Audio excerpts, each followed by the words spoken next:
Okay, James, how's it going? Michael, I'm terrified. I'm Why? Where are I'm ya? well. I'm in Boston, and I'm in the car, and like I'm not sure if I'm allowed to be driving this car. Like I have my grandmother has cousins, and they Oh, live in Boston, okay. and like these guys are born like the 40s and the 30s, and I was up there playing cribbage with I'll call him my cousin. These guys are the best. Like this guy's name is That's Jimmy, great. and he's like Boston. Like he says Boston. It's just like it's just wicked. Right. And I when I came here first, when I was studying here, I would spend a lot of time up in their living room, like playing crib with this guy. Do you know what cribbage is? I've heard of it. I've heard good things about it. I've never played. It's a great card game. Um, and anyway, so I was up playing a game of crib, and I was meeting some old colleagues at a place where I used to close to where I used to live in Jamaica Plain, which is another suburb of Boston. And like the transit connections are all kind of dodgy.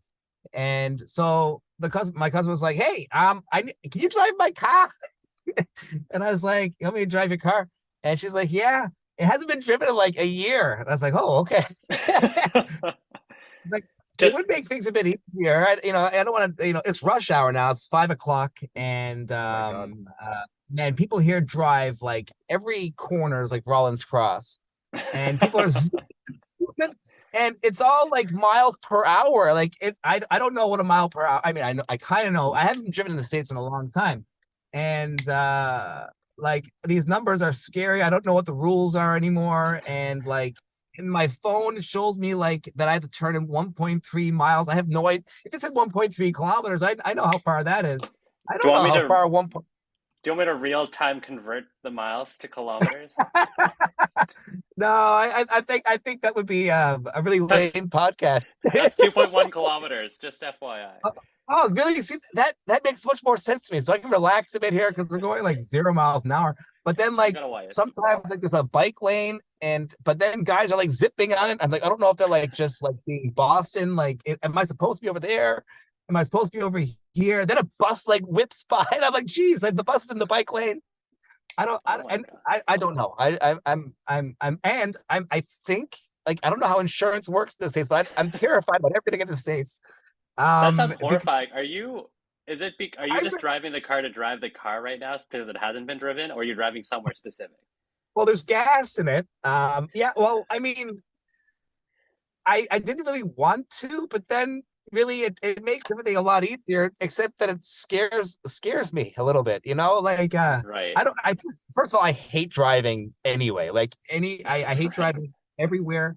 I rather like Olivia loves driving. She does all the driving. Like if we have to drive for 6 hours, she'll like do the whole thing because she's amazing. I'll avoid it as much as I can. I don't like the responsibility. There's just too much that can go wrong. And That is fair. and I just tried to walk, but it was too far to walk. And I thought it would be a bit of a fun adventure because I used to drive around here, but then I realized like that's 13 or 14 years ago. Like I don't really remember. And although I just came across a bridge and it was like super deadlocked. Like I mean, so I left about 45 minutes ago and I've gone like 1.6 miles so far. So like Are you if you can serious? at it, I guess it's Well, it's well, I just mean it log is rush jams. hour. Yeah. Yeah, yeah. Wow. But I remember that particular corner. But anyway, so yeah, that's me. I'm hopping from corner to corner right now. I'm on Longwood Avenue on the river at the Riverway. It's kind of just across the river, the Charles River. So I was just in Cambridge. Now I'm in Boston. NEC is over Okay. that way. I remember there's a good Are, pizza place down there. are you heading to Uh, NEC right now, or? No, I'm going to a place called Jamaica Plain. It's like a suburb. I think Sylvia Plath used to live there. Okay. That's a cherry place, Yeah. and Cool. that's where I I lived when I for the last year and a half of when we were in Boston, we lived in Jamaica Plain, and there's a whole bunch of great pubs and restaurants there. And so I wrote on my one of my friends, who is a bass player, and I said, and he suggested to go there, so I said fine, and so that's what I'm doing. I'm eventually going to go there. I don't really have any kind of time pressure or anything, and but I'm not comfortable. That's really fair. I mean, I think it's pretty big stark contrast if you're used to driving in St. John's. I don't know if you do a lot of driving in Germany, but I mean, we live in a tiny town, and our tiny town has like tiny people. Well, no, has tiny amounts of people in it. everyone Like is right tiny. now, I'm afraid to go across the street because there's like there's like, oh god, then there's a police. I'm not gonna go through that. No, no. Oh god, I don't know. There's like 4 lanes converging around me, and I don't know what to do. I'm just trying to follow the guy in front of me. I just got cut off from 2 angles here. It was and like they were. Anyway, how are you, Michael? How's your day? It's been great. I haven't done. I mean, I went to school. That was about it, and nothing too crazy today. We Okay. finished our last exam, but Oh, yeah. congratulations. So are you on like a bit of vacation time? No, I still have 2 more assignments to do, and then I will be officially on Friday. So Friday, and then you are heading over to Nova Scotia, right? Nova Scotia. That's right. Yeah, Yeah, cool. yeah. Uh, yeah. Well, that's fun. Have you? So that Well, means sorry. I was gonna ask. So actually, never mind. You go ahead.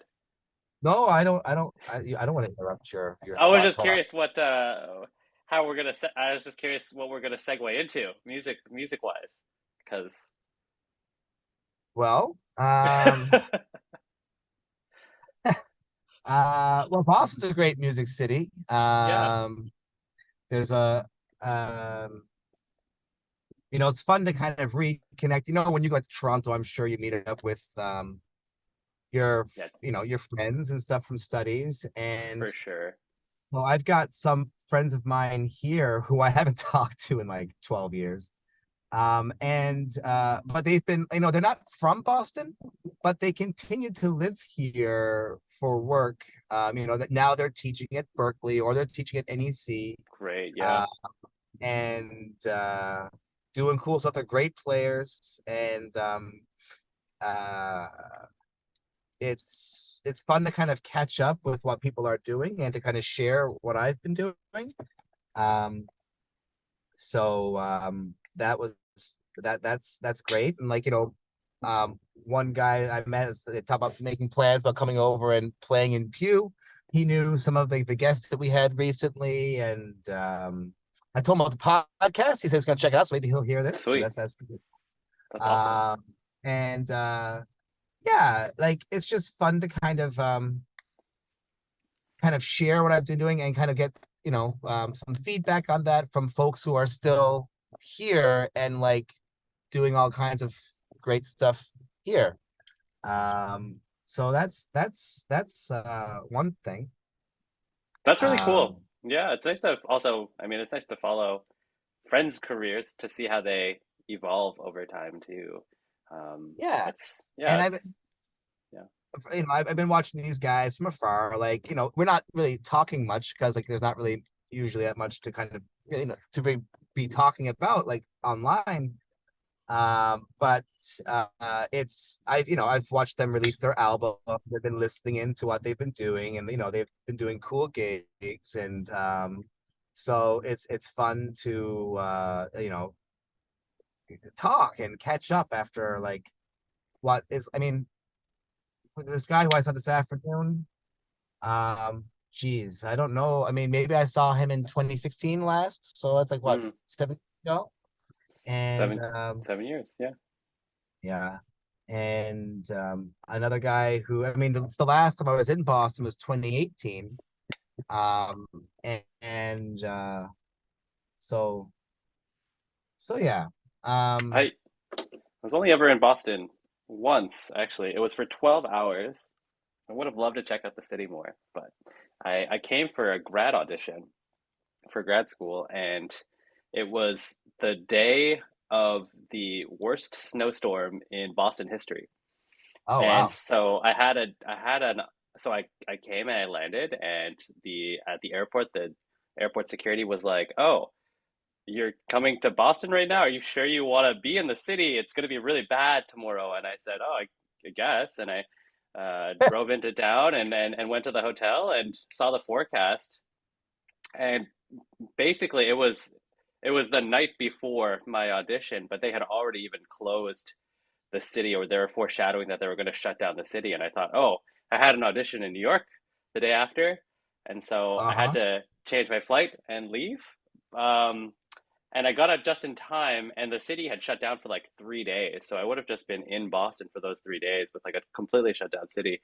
But having said that, it's too bad because the city seemed really nice, and yeah, I never really had a chance to check it out. Well, it's a great That's my story. place, and I can only recommend it with a full heart. You know, when I came down, like when I was doing my grad school stuff, it was like written in stone. I was going to Montreal. I had a spot at McGill. I was able to do like jazz and classical concurrent. I would have had my own classical piano teacher.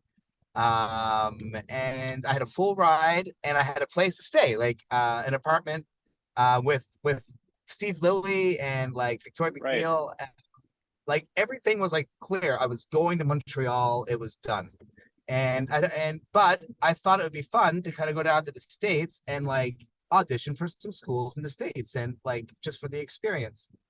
And I came to Boston, hated it. It was like rainy and dreary and crappy. And How long were like you there for? that time I was there for like 2 or 3 days. Uh-huh. It was a great experience though. And but then I got like the notification in the mail a few weeks later that I had actually gotten in, and they had offered me some money as well. And I was like, oh my gosh, like I never expected this. And I was then torn because I had the choice. I don't know if I probably talked about this before on the podcast. Yeah, just briefly Uh, though. yeah, like I had the choice of like doing the completely free option, go to Montreal. And McGill's like an amazing school. Wicked. Like it's Yeah. like really, really good. Um, or going to Boston, and even though with some money, like definitely going into the debt, like it's a really expensive city. And uh anyway, I ended up deciding to come here because it was more expensive. And I thought, then I'll know if I am really going to like do music, because if I just go to Montreal and it's for free, that'll be too easy. Just meaning that like maybe I would have treated it like I wanted to like leave after the first year if it wasn't going well. And I feel like I wouldn't have done that if there was financial obligation wasn't so high. Like, Right. I thought it would be easier just to kind of like hang out in Montreal and like party or whatever. Oh, I'm in the yellow. Oh, I want to be here. Go, go, go, go, go, go, go, go, go, go, go, go. And anyway, so I totally U-turned and I said, you know what? I'm gonna go try this place. And it's I mean, Montreal would have been amazing too, and like probably would have my whole life would be different. Yeah, Um, absolutely. but I'm really happy for the life that I have now. So I'm very happy that I came to Boston, and you know, I love it here, and I really one of the things I want to do. Like I was talking to a few of these guys today, and um, I have these two projects. The one with Dean and the solo improvisation thing, the in the churches and stuff. And I really want to bring that here in the next year or so. And it's really hard for a non-American to like do a tour of the States or to kind of like legally work here. Hmm. Uh, so I'm not sure, but like, it's just kind of fun talking, reconnecting to people. And like this time is the first time that I go somewhere and I actually have like a decently viable uh like music that I'm actually making, because up until like last year, um I, as a musician, I never really had any projects that were like something that I could say, hey, this is something that I can sell and say that this is different and interesting. Hmm. on an international level. Whereas now I've got two things in hand. I'm like, actually, I do have some stuff that is worth the time, and also even discussing and bringing up the possibility of you know going through what it takes to bring it here. So like I have some more of those kinds of conversations next week as well, while I'm here, because I'm here doing some another good friend of mine I used to work for, and she invited me to come to kind of help uh, infuse a bit of good energy into a music program, where she is working, which is why I'm here right now. And I'm so Oh, grateful that cool. she That's great. um, brought me here, because like just I was walking around this morning and I'm like, like just the energy of this place. You got one of the best student cities in the world, like all these great it's such a cool vibe. Like America's a tough place to love right now, I find for me, but Hmm. Boston, I think, is a very strong exception to the norm, in terms of like culture and people and just like character. It's just such a cool Yeah, place. So absolutely. uh, so it's an exciting visit. I mean, there's nothing really worthwhile there for the masses, except to say that like um, even after it's just there can be a bit of excitement for those who kind of not lose their way, but like it's when you're trying to like build some kind of career as a musician, I guess. It's such uh, a it's a tough emotional thing. It's a tough financial thing. It's a tough Hmm. like thing to like figure out, like how do you justify any of all of this, and why, and all this kind of stuff. And it's kind of fun to like see some things coming together and moving in the right direction, and that if something is moving in a good direction for me, it's literally possible for it to move in a good direction for Well, I mean, James, I think you're doing some amazing stuff, first of all. I think well that I was just gonna say, I think that like that was probably the biggest struggle that I had had with a musical career too. And I think specifically in being a classical musician, where I mean you're writing your own music, you're doing a lot of improvisation. I think that really adds to the body of work that's out there in a really meaningful way. I found it really hard to, thinking about my training and everything like that, learning all of this repertoire that I still love really dearly. I just found it really hard to think that I had something else to say about some of this music. And I don't know if we talked about this on the podcast anymore, but that was probably the biggest obstacle that I'd had, even for the last few years of my yeah. or my when I was doing my DMA too. I wasn't really sure where to go with things. So it's nice that you have projects now that are, I don't know, driving you and that are getting you to different places too, and that you kind of want to share with the world. I think that that's where the really the value comes in. Yeah, and the thing is, like, exactly, like I think that's the thing a lot of people are going to have to face. Like, there's so like everything is done so well. So how do we Hmm. bring meaning? Like, I remember, I think I was talking about one time I went to this like performance of pictures at an exhibition, and this Yes. pianist played it really well, and but it just felt like it didn't matter, like because I mean it's just like it was just like this strange like why kind of a thing. And Yeah. uh and then trying to figure out, all that. And in my case, like, yeah, it's whether I'm adding to something or not, I don't know, but I feel like I have this feeling like there is something that's nice to share. But for most of the time, up until the last 18 months or so, um you know it's been in, not that, like, Hmm. so um so it's and it also hasn't really been verified yet. Like, some things are happening, like I'm here, so that's kind of a step in a good direction. for something obliquely related, like not exactly like right on like for those projects. But uh it's it's I think through like I mean you also have this project of the recording that you made Hmm. and bringing unique angles of that and bringing this material together. But in like yeah, like I mean, it's even it's even that I struggled with, and that's not specifically because I believed in the project and everything like that, but I don't know what your experience is with listening to your own recordings. And I don't know if we've talked about this at all, but I found that really uncomfortable. And I mean, I do it all the time and still have had to set in recordings for auditions and stuff like that. But uh, when I have to think about the fact that I'm gonna share this with the world, it's really kind of nerve-wracking, and it's really oh man, easy to. your recordings are so good.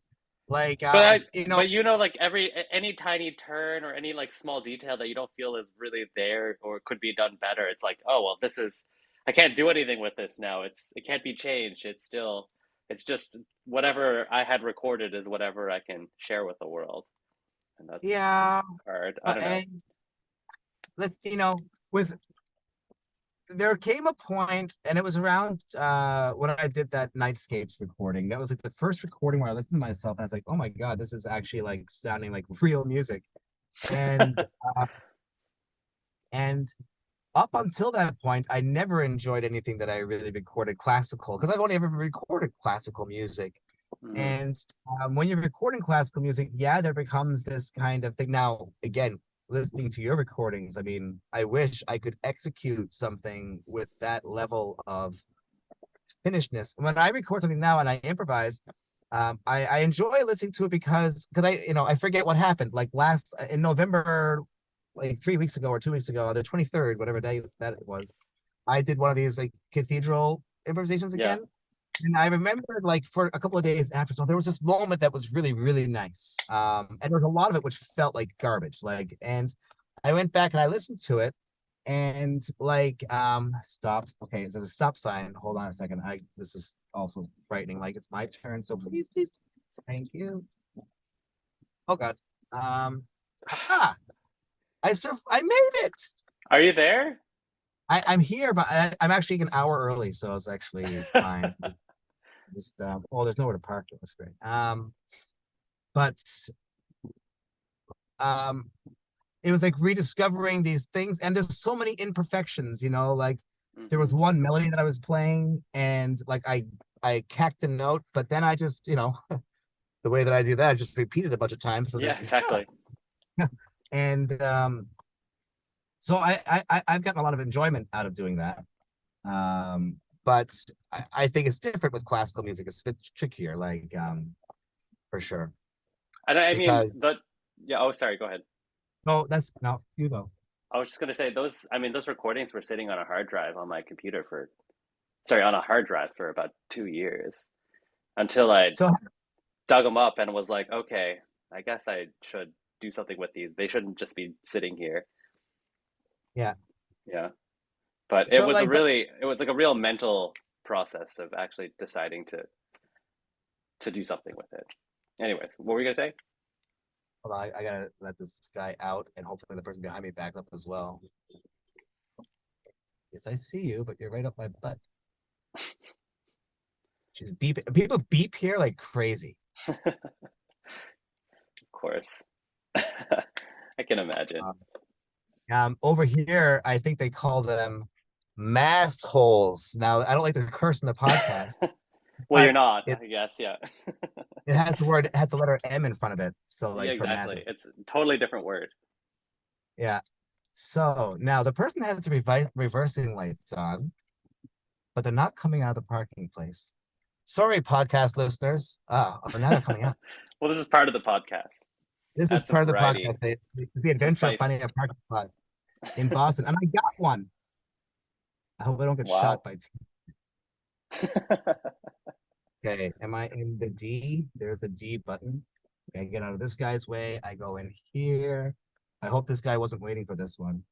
If someone's gonna come over and like start like rapping on my window, I'm gonna be in trouble. I don't know like how long that guy was sitting there. Were they sitting there for a long time? Maybe.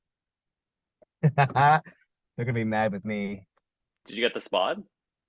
Well, kind of, but like they kind of backed up, and I don't know if they're mad at me now because I snuck in behind them. Let me see. Oh, they're driving away. I think I might get away with it. I don't know.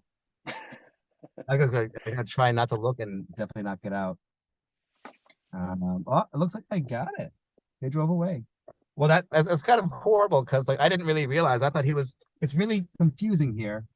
I Hmm. can't tell like really who was doing what. There's so many cars going in and out, and I thought that this guy put these lights on way before. So I'm just gonna turn my car off and park it, and and see what happens. If they come over, I'll move, of course, because I did not mean to uh, cause any ruckuses. No, they're coming back now, Oh, the and car's coming back. Okay. yep, but they might be driving away. Well, there you go. You got a spot. I The got I got a stars spot. aligned. Hmm. Well, maybe I know he stopped again. Maybe he's deciding So whether I'll he's going to knock on your window. yeah, and it's America, and they have scary. America's scary, you Yeah, know. I know. Um, so anyway, none of this is relevant. The adventures of parking. That's right.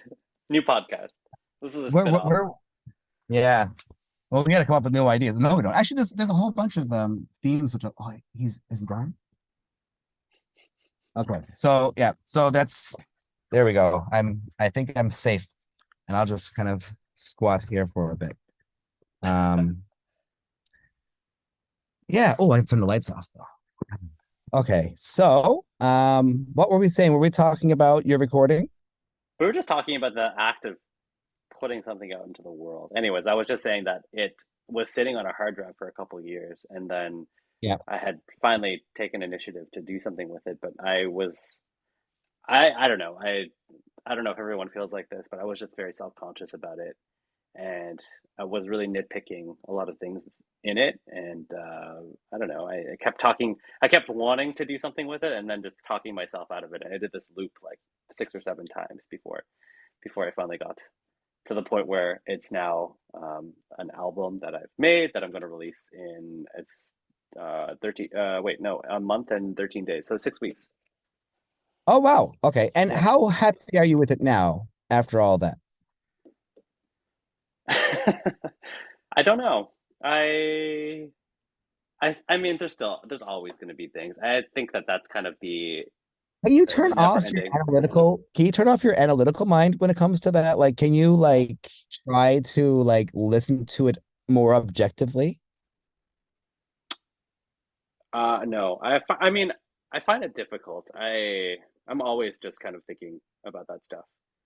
So it's hard to, and this was the process of, this was an interesting side effect of going through music school too. I found it was hard to just enjoy music for music's sake. I was always just kind of thinking through it really intensely and analytically, and sometimes Yeah. that's not fun. Yeah, like I wonder what the path back from that is. Like, how does one find their way back from that kind of intensity? Um, like I think it has to be possible. Hmm. Be I'm you know, I'm definitely critical when I listen to myself play, but I'm also I don't know if I'm more forgiving or if I'm just trying to embrace what it is that I've done. Right. And like and try and like when you were recording, when you were in the process of the actual session, um, how much do you think when you were there did you really believe in what you were doing? I think that is the part of the practice and the preparation. I do feel like I tried every run, for example, to do something that was convincing, and I think it was really easy to tell if it wasn't. Um, just mentally, like if I wasn't in the right headspace for a certain take, I just would scrap it, and I would know that it sounded off, or it would sound disingenuous, what have you. If yeah,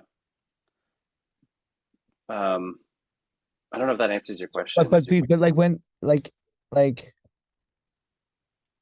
having a direction, but like really believing in your direction. You know what I mean?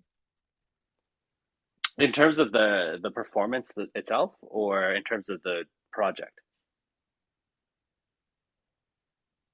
Um, in terms of the performance itself. Yeah. I mean, I go through two. I think when I was, so I think this is an interesting question. When I was younger, I felt like I had to be so convinced and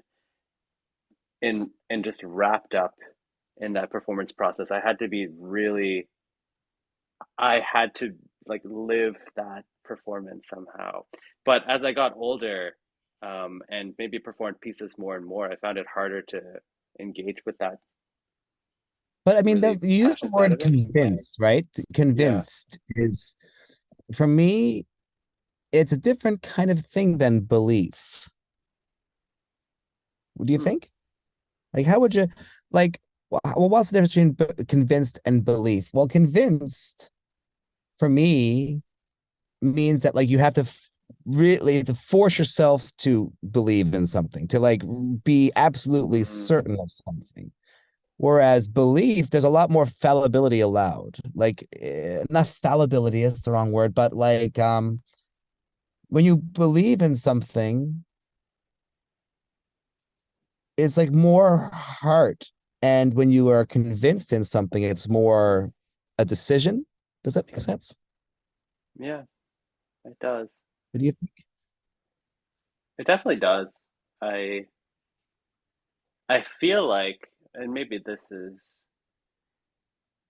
the training. I feel like what happens in the act of interpreting music is trying to run through as many kind of possibilities until one is supposed to feel inevitable somehow, right? Yeah. Um, and I think that that is a process of being convinced. Now, I don't know if that has anything to do with belief now that you've mentioned that, but now I don't even really know if I know what belief means. So, Yeah. Like, like one can believe in God, say. I mhm. mean, if using faith as the thing, but I don't know if it's the same thing as being convinced that there's a God. Yeah, Like yeah, I mean, a lot of people who believe in God may be convinced in God, and those are like the really, well, I won't put any kind, but whatever. Or, you know, you can believe that somebody is honest, but you can't be convinced that somebody is honest. It's like is belief a gut feeling? Is that the difference? yeah. I mean, And can you hear the difference? I guess is the other part of wh- it too.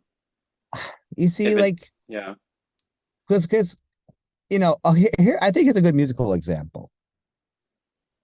So, Stefan Grappelli, you know who that is? yeah, the violinist, jazz Yeah, violinist, yeah. and then Menuhin, Hmm. Also violinist, and I think different genre. there's a video. I think we might have talked. Have we talked about this video before? No, no, never. There's a video that I saw of both of them together on stage, and Grappelli plays these effortless, silky lines. It's just like it just flows out of him. Like it's this kind of relaxed sound. It kind of lays back, and it just feels so good. And then Menuhin plays a line and it's so strong and it's precise and it's perfect and all these kind of things, but it's it's too right. Mm, And could that be a good example of convinced versus belief? Like where like Grappelli just trusts his instinct to play, whereas Menuhin has this enormous training and facility, and he's playing very convincingly.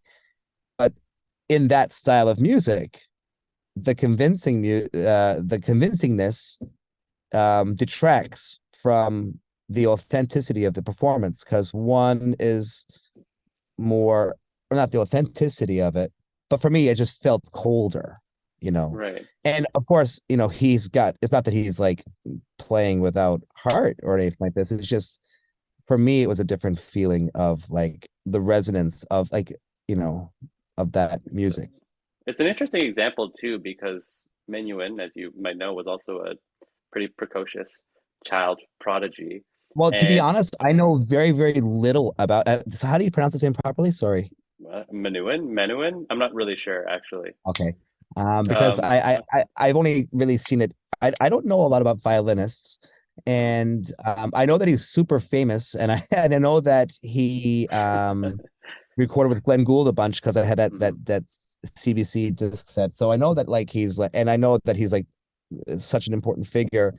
Um, and so I don't know much about his personal history at all, except that he's a colossal classical Yeah, violinist. kind of a giant in the violin world. And yeah, so he was this, and this is maybe the most famous story, or most well-known story that I remember hearing. And I don't know how to verify this right now. Maybe I'll look this up later. But the fact that he was this child prodigy and was playing so effortlessly from such a young age, that at a certain point when he got older and he started to think about what he was doing and thought, okay, well, maybe I need to really try to figure out how I'm playing the way that I'm playing, that it had actually kind of broke his technique. Yeah, yeah, So it's an interesting example too, because I think that Menuhin had to go through this, and I might be wrong about this. I think he had to go through this process of analyzing what he was doing and then kind of retraining himself. But by doing that, maybe he developed this, this really refined way of playing. But um, something was also kind of lost in the process of doing that.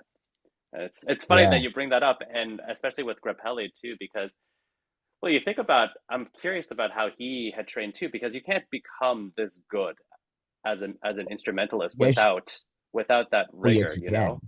Oh, well, I mean, it's a different like um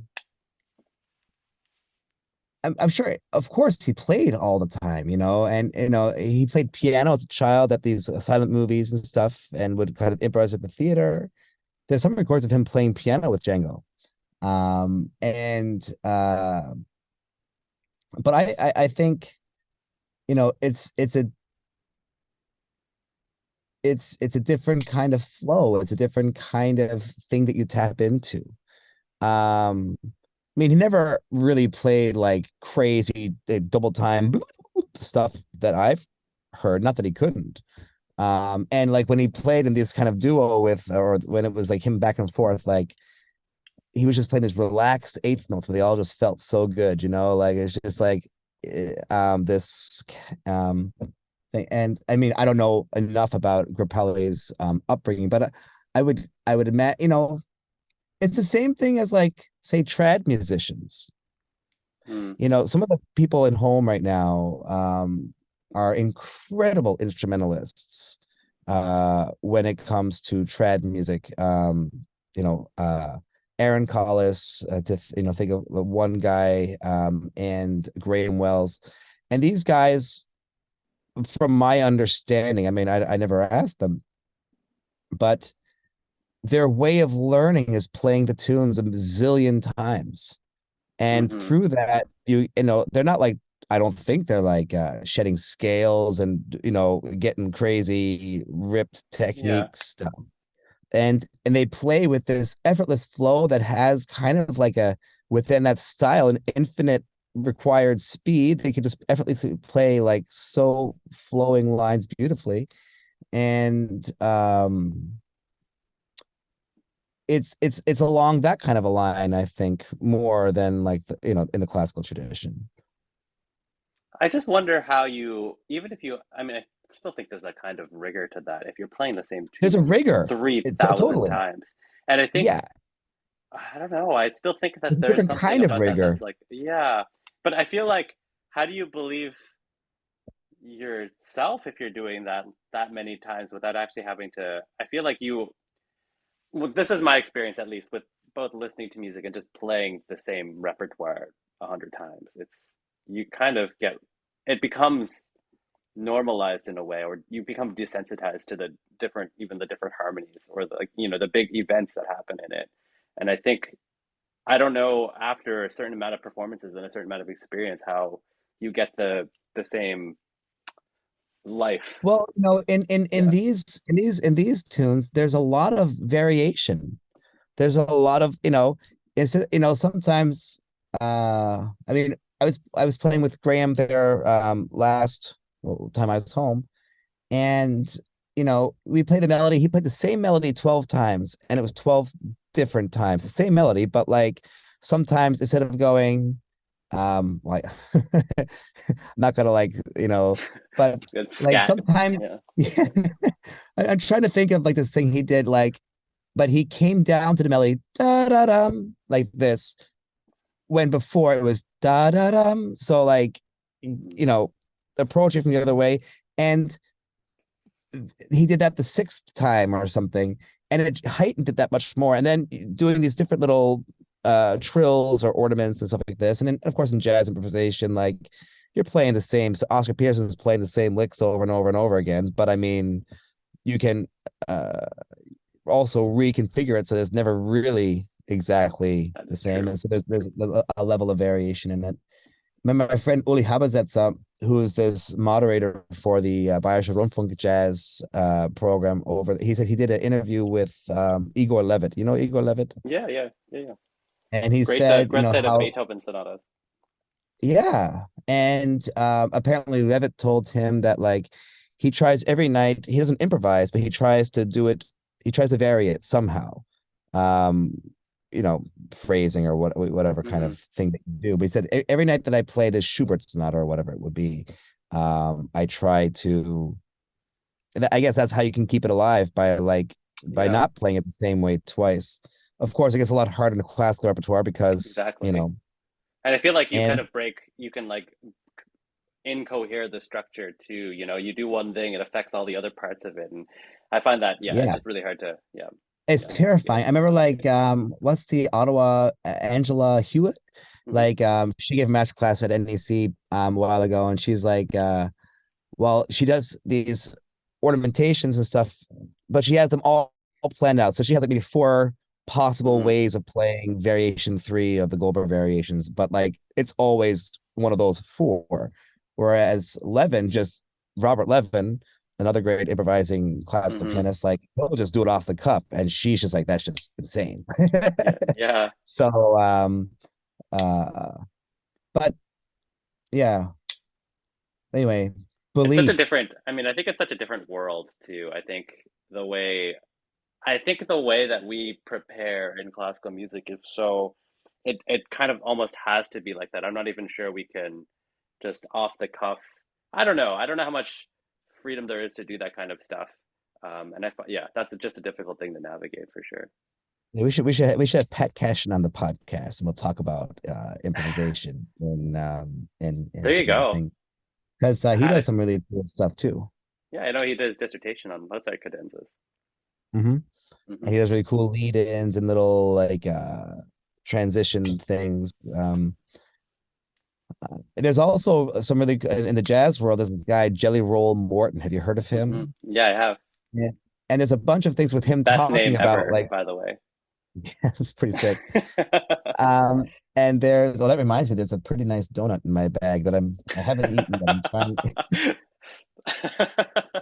I do have a That's a donut in good my segue. bag. Like I went down to, well, when I met my Is it grandmother's a cousin this morning, and we went to Dunkin' Donuts because he goes to Dunkin' Donuts every day, and today was he says free coffee day. Oh no, it's free donut day. So I said, oh yeah, you get it. And I didn't want a donut, but I was like, well, if it's free, I'll take it, and I'll put it in my bag in case I get stuck somewhere because I didn't really have an agenda. I was just kind of walking around aimlessly.